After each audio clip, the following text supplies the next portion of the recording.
Click the Miss button to enter the measurement settings menu.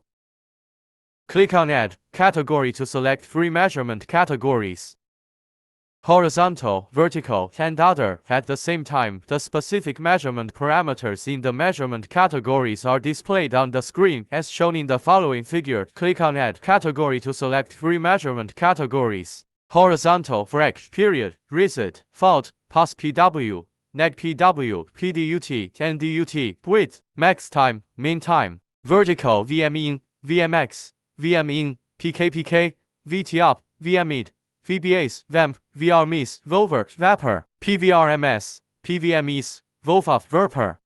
Other, FRR, FFF, FRF, FFR, LRR, LRF, LFR, LFF. FaceTime.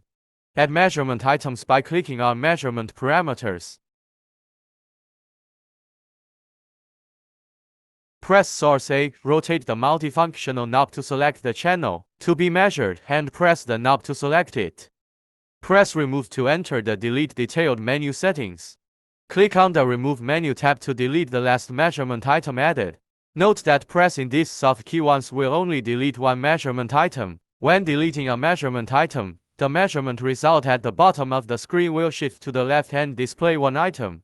Click to remove all menu labels and delete all displayed measurement items with one click.